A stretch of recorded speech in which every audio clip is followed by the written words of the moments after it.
అడుగుతున్నారు. పచ్చిపాలు తీసుకోవడం వల్ల న్యూట్రియంట్స్ అలానే రోగ నిరోధక శక్తి ఎక్కువ ఉంటుంది అని అంటూ ఉంటారు కదా, చిన్నపిల్లలకు కూడా ఇవి పట్టొచ్చా? తెలియజేయండి.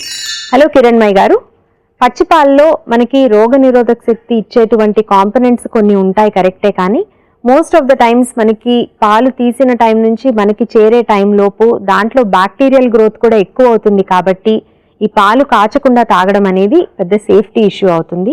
అండ్ ఇందులో ఉండేటువంటి ముఖ్యంగా లిస్టీరియా లాంటి బ్యాక్టీరియా అయితే కనుక చిన్నపిల్లలకి ముఖ్యంగా ఇది చాలా డేంజరస్. కాబట్టి చిన్నపిల్లలకి పచ్చిపాలు అనేది పట్టకూడదు. ఖచ్చితంగా పాస్చరైజ్ చేసినటువంటి మిల్క్, ఒకవేళ ప్యాకెట్స్లో కొనుక్కుంటున్నట్టయితే పాస్చరైజ్ చేసినటువంటి పాలు కానీ మీరు విడిగా పాలు తీసుకుంటున్నట్టయితే తప్పనిసరిగా వాటిని ఒకసారైనా సరే బాయిల్ చేసి తర్వాత చల్లారనిచ్చి మాత్రమే ఇవ్వాలి. ఇలా కాకుండా ఇచ్చినట్టయితే కనుక ఫుడ్ బార్న్ ఇల్నెసెస్ రావటము, అట్లాగే కొన్ని రకాల డైజెస్టివ్ ఇష్యూస్ కూడా వచ్చేటువంటి అవకాశం ఉంటుంది.